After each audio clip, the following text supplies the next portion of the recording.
역사적으로 모든 국가는 적이 아닌 내부에서 무너졌습니다. 흔히 외부의 강력한 공격이 국가의 존망을 위협한다고 생각할 수 있지만 사실 정말로 무서운 존재는 내부의 적과 분열입니다. 그런데 이러한 역사를 되풀이하는 나라가 있는데요. 대만은 해가 지날수록 중국의 침략 위협이 더욱 높아지고 있는데 정작 자국의 신무기 정보는 계속해서 중국으로 유출되고 있습니다. 최근에는 중국의 상륙군을 저지할 수 있는 대만의 최신형 초음속대함 미사일에 대한 기밀이 유출되어 큰 파장을 불러왔는데 자칫 중국군이 대만군의 미사일 전력을 분석한다면 대만은 중국 침공을 막아낼 최후의 수단을 상실하게 됩니다. 아닌 게 아니라 갈수록 군사력 격차가 벌어지는 상황에서 대만이 중국을 막아내는 유일한 방법은 중국의 상륙을 저지하는 것뿐이며 그나마 많은 피해를 감수해야 하는 상륙작전 저지마저 실패한다면 그 외 마땅한 다른 대안은 없습니다. 그리고 적의 상륙을 가장 효과적으로 저지하는 방법은 대규모 물자와 병력이 탑승한 적의 주요 함정을 해상에서 격침시키는 것인데요. 해상에 떠 있는 함정은 속도가 느리기 때문에 미사일의 좋은 표적이 될 수밖에 없습니다. 실제로 중국 내에서 진행한 워게임 시나리오에서도 미국이 전투기에서 발사하는 대한미사일이 중국의 주력 구축함을 침몰시킨다는 결과가 나왔을 정도로 대만에게 있어 대한미사일의 가치는 전략적으로 대단히 높은데 정작 내부의 쥐새끼로 인해 이러한 전략적 이점을 모두 상실할 위기에 놓였습니다.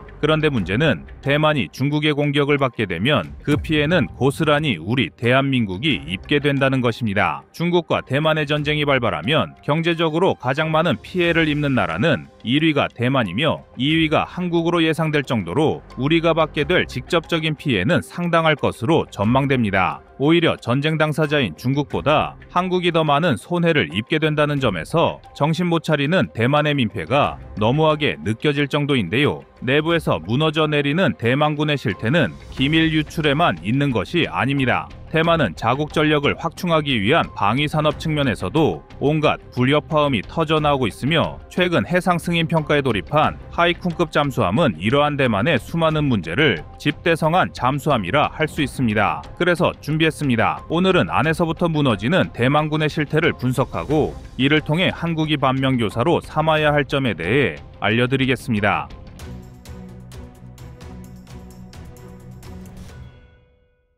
대만이 사상 처음으로 자체 건조한 하이쿤급 잠수함은 수중 배수량 2,800톤급 디젤 잠수함으로 AIP가 빠진 대신 리튬이온 전지를 탑재하고 순간적인 고출력에 의한 고속성을 핵심으로 삼고 있습니다. 중국 해군의 압도적인 전력에 대응하기 위한 선택이었는데요. 여기에 더해 하이쿤급 잠수함은 533mm 어로의 발사관을 탑재하였고 대한미사일의 대표 주자인 하푼을 사용할 수 있도록 설계되었습니다. 게다가 하이쿤급 잠수함은 대만이 초기 개발 단계부터 극도의 보안을 유지하려 했던 잠수함입니다. 지금껏 대만은 자체적으로 무기를 개발하거나 해외 도입을 시도하더라도 중국의 반발로 인해 무산되는 경우가 많았습니다. 일부 국가들은 대만에게 무기를 공급하려 하다가 중국의 경제 보복 위협에 수출 의사를 철회하기도 했으며 대만이 자체 개발로 방향을 잡더라도 중국의 회방으로 인해 주요 부품을 공수하기 어려웠던 사례를 어렵지 않게 찾아볼 수 있는데요. 이 때문에 대만은 자국 안보의 핵심이 될 하이쿤급 잠수함에는 유래를 찾아보기 힘들 정도로 철통 같은 보안을 유지했으며 개발에 참여한 연구진들은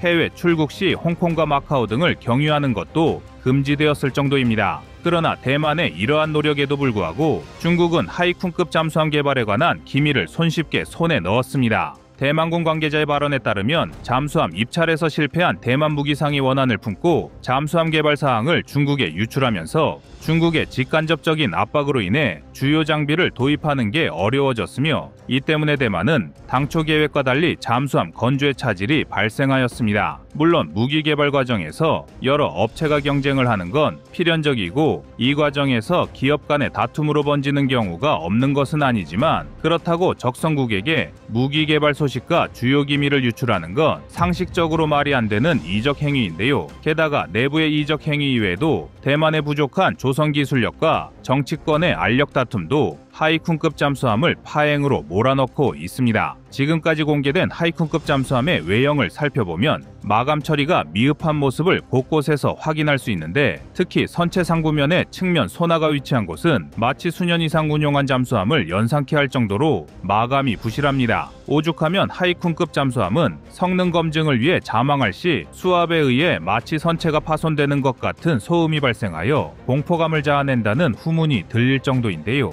아직 실전 배치는 고사하고 각종 시험 운행이 진행되고 있는 최신 잠수함이 벌써부터 이런 평가를 받는다면 실전에서의 활약은 뻔할 것입니다. 또한 하이쿤급 잠수함은 일본함 이후 나머지 건조 수량마저 불확실하다는 문제를 안고 있습니다. 당초 대만은 도합 8척의 하이쿤급 잠수함을 건조하여 해군 전력을 강화할 계획이었지만 현재는 후속함 건조 예산이 아예 책정되지 않아 앞으로의 사업 지속이 불투명한 상황을 맞이했습니다. 설령 기술적인 결함이 있더라도 예정된 후속함을 계속해서 건조할 수 있게 된다면 대만은 자체적인 기술 축적이 가능할 뿐만 아니라 자연스레 문제점을 개선하며 발전시킬 수 있는 기회를 얻게 될 텐데 정치권의 알력 다툼은 이러한 기회를 완전히 빼앗고 있습니다. 한마디로 하이쿤급 잠수함은 대만 내부의 기밀 유출, 기술 부족, 정치권의 밥그릇 싸움을 하나의 잠수함의 집대성한 격이 되어버렸는데요. 그러나 여전히 정신을 차리지 못한 대만은 잠수함에 이어 자국 공군이 사용할 미사일 기밀까지 중국에 넘겨주고 있습니다. 또한 이 밖에도 대만군의 이적 행위는 끝없이 반복되고 있는데 지난 2023년에는 중국으로부터 공작금을 받은 뒤 전쟁 발발 시 투항을 약속한 육군 고위 장교가 징역 7년 6개월을 선고받기도 했습니다. 그리고 이처럼 내부에서 위기를 자초하는 대만군의 행보는 반대로 우리 대한민국에게 좋은 반면교사가 되고 있습니다. 한국은 휴전선을 중심으로 우리의 주적인 북한과 치열한 대치 상황에 있으며 여기에 더해 중국도 잠재적인 적성국이나 다름없는 상황입니다. 쉽게 말해 막 나가는 독재국가와 세계 3위의 군사대국을 동시에 상대해야 하는 안보 환경을 가지고 있는데요. 하지만 한국은 대만과 달리 지속적인 자주국방 노력을 통해 중국과 북한을 상대할 수 있는 군사력을 보유하고 있습니다. 특히 중국의 해상전력과 공중전력을 상대할 수 있는 군사력은 대만과의 비교가 불가능한 수준입니다. 한국은 중국과 직접적으로 국경을 맞대고 있지 않기 때문에 주로 서해 일대에서 전투기나 군함을 동원한 중국의 군사 도발을 억제해야 합니다. 그렇기 때문에 해군과 공군 전력의 지속적인 발전이 중요한데 특히 대함 미사일 전력을 확보하는 과정에서 한 가지 숨겨진 비화가 있습니다. 과거 한국은 미국의 하푼 미사일을 도입하려 했지만 일본 자위대의 로비로 인해 미국 의회가 수출 승인을 내리지 않는 문제를 맞이했습니다. 이때 한국이 대만처럼 소극적인 행보를 보여줬다면 한국은 적성국의 군함을 격침할 전력 확보가 어려웠을 것인데요. 그런데 한국은 미국의 눈치를 보지 않고 곧바로 프랑스와 협상 테이블을 마련하였습니다. 한국은 프랑스에게 액조세 대한 미사일을 판매해주면 추가로 에어버스의 A300여 개기를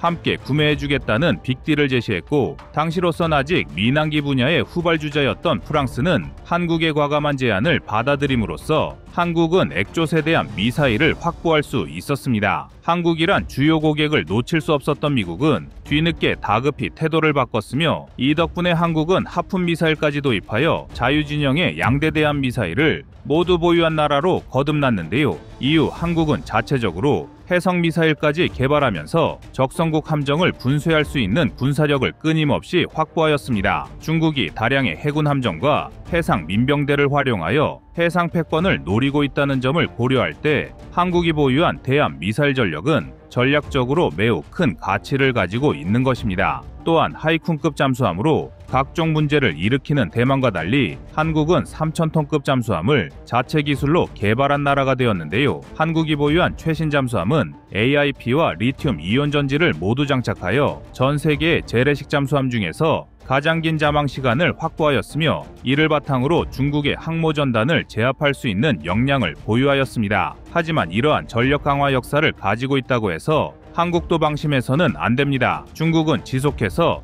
핵잠수함과 항공모함 건조량을 늘리고 있으며 이러한 해군력 증강은 언제든 중국이 대만을 상대로 전쟁을 일으킬 수 있다는 것을 암시합니다. 그리고 중국이 대만을 침공하면 주한미군을 붙잡아두기 위해 북한의 군사도발이 연쇄적으로 발생할 수 있으며 앞서 말씀드린 바와 같이 한국은 가장 많은 경제적 피해를 입게 됩니다. 따라서 한국은 현재에 안주하지 않고 지금의 전력을 계속해서 발전시켜 나가야 합니다. 라틴어 군사격언 중엔 시비스 파켐 파라벨룸이란 말이 있는데요. 이 말의 뜻은 평화를 원한다면 전쟁을 준비하라입니다. 우리 대한민국이 진정으로 평화를 원한다면 대만처럼 내부 분열과 중국 눈치 보기가 아니라 끝없이 전쟁을 대비하고 강력한 안보 태세를 확립해야 할 것입니다.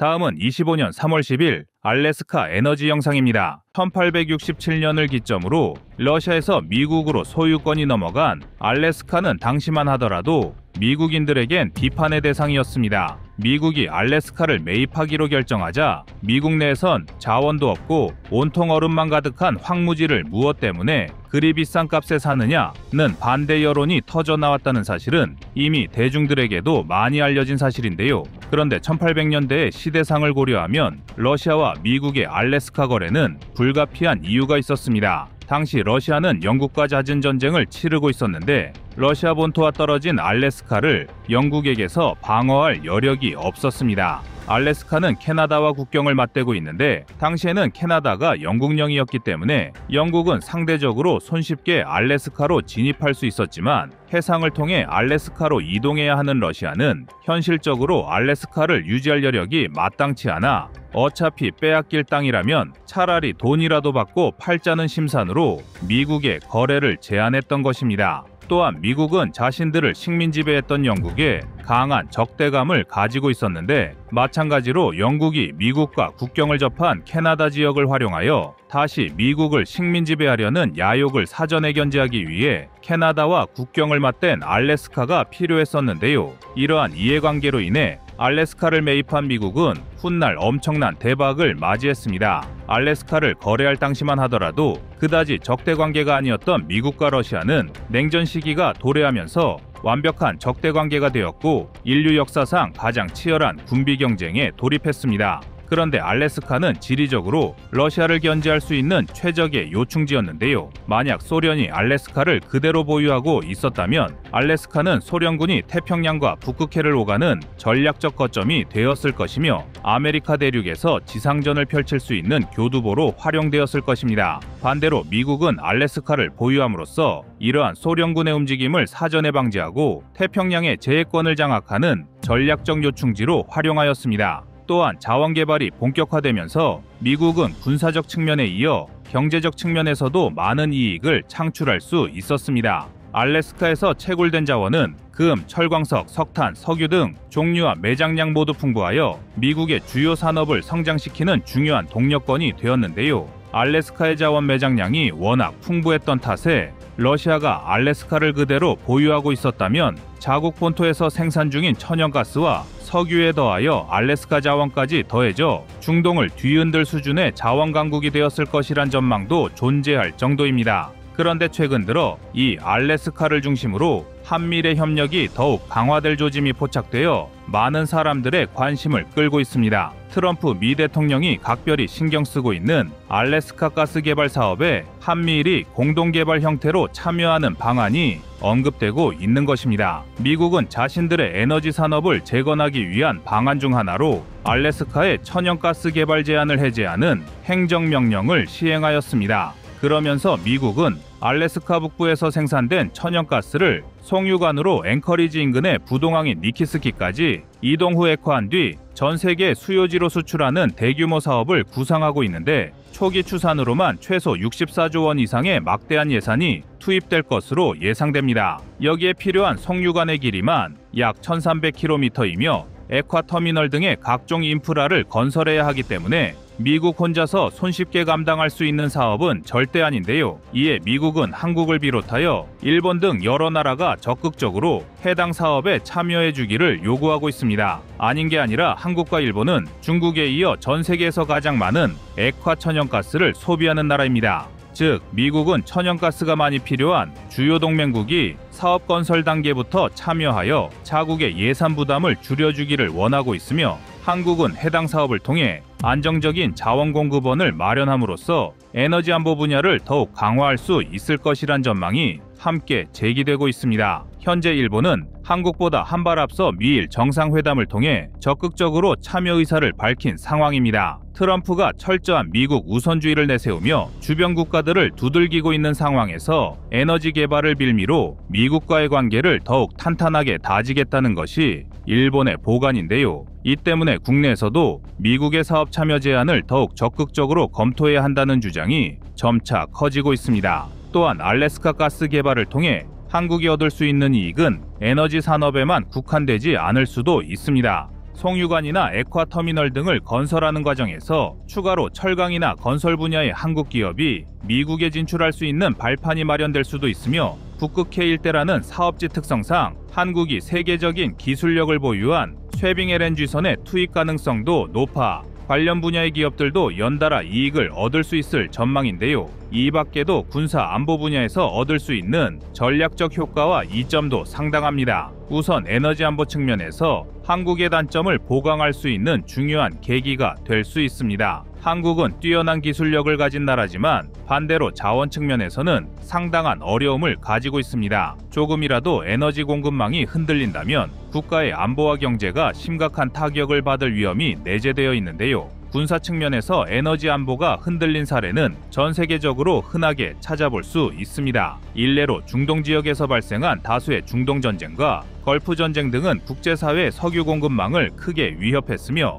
이로 인해 석유 가격이 급등하며 한국 경제를 뒤흔들었습니다. 또한 러시아 우크라이나 전쟁으로 인해 러시아가 천연가스를 무기화하면서 유럽 내 천연가스 가격이 급등한 사례만 보더라도 안정적인 에너지 공급망은 국가 운영에 있어 절대로 간과해서는 안 되는 요소입니다. 더군다나 상당수의 자원과 에너지를 수입에 의존하는 한국은 이러한 문제를 사전에 더욱 철저하게 대비할 필요가 있으며, 미국과의 협력 관계를 통해 천연가스 공급을 안정적으로 할 수 있게 된다면 우리 대한민국의 에너지 안보는 한층 더 탄탄해질 것입니다. 또한 천연가스는 다양한 분야의 군사작전에 활용하려 연구되는 자원입니다. 천연가스는 연소 효율이 높고 관리가 쉬워 석유보다 장기적인 군사작전의 지속성과 경제성 측면에서 매력적이란 평가를 받고 있으며, 천연가스를 액화 상태로 보관하면 부피가 약 600분의 1로 줄어들어 군수지원망에서 수송과 저장이 용이하다는 장점이 있습니다. 따라서 한국이 천연가스 공급망을 안정적으로 확보하게 되면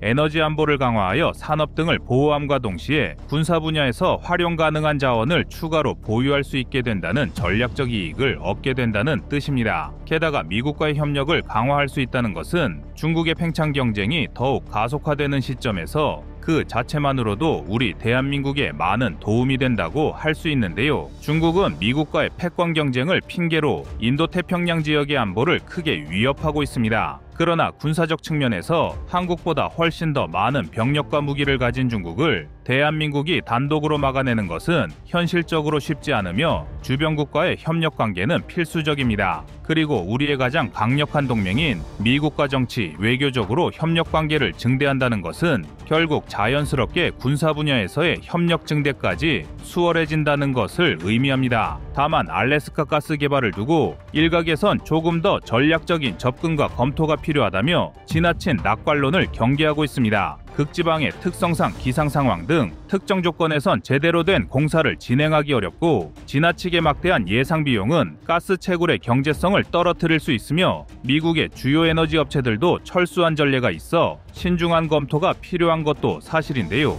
여기에 더해 사업 가정 마인드로 철저하게 자신의 이익에만 혈안이 된 트럼프의 변덕도 우려를 낳고 있습니다. 트럼프는 한국에게 알래스카 개발 참여를 권유함과 동시에 다른 곳에서는 한국의 관세 문제를 지적하였습니다. 트럼프는 자신들이 국가들이 한국을 군사적으로 지원하고 있지만 한국이 미국산 제품에 더 높은 관세를 부과하여 불공정한 상황이며 한국의 평균 관세가 미국보다 4배나 높다는 주장을 하고 있습니다. 이러한 트럼프의 행보는 자칫 한국이 미국의 사업 개발만 도와주고 실익은 얻지 못하는 상황을 만들 수 있는데요. 트럼프가 자국의 이익을 위해 한국을 적당히 이용만 할 수도 있다는 것입니다. 어디까지나 트럼프는 철저하게 비즈니스 마인드로 국제사회를 대하고 있는 만큼 한국의 사업 참여는 한미 양국의 협력 증대보다 미국의 이익 증대에만 활용될 여지도 충분합니다. 따라서 한국은 미국과의 동맹과 협력 증대를 추구하면서도 에너지 분야에서 한국이 실질적으로 얻을 수 있는 이익을 고민하는 전략적 카드를 구상해야 합니다. 2025년의 국제사회는 마치 정글과도 같은 험난한 상황이 이어지고 있습니다. 우크라이나와의 전쟁을 사실상 승리로 마무리한 러시아부터 패권 경쟁의 혈안이 된 중국, 미국 우선주의를 내세우며 동맹국을 압박하는 트럼프까지 한국의 안보를 위협할 수 있는 변수가 너무나도 많은 상황인데요. 점차 복잡해지는 국제사회의 이해관계 속에서 한국이 현명한 판단을 내려야 할 것입니다. 이상 꺼리튜브였습니다.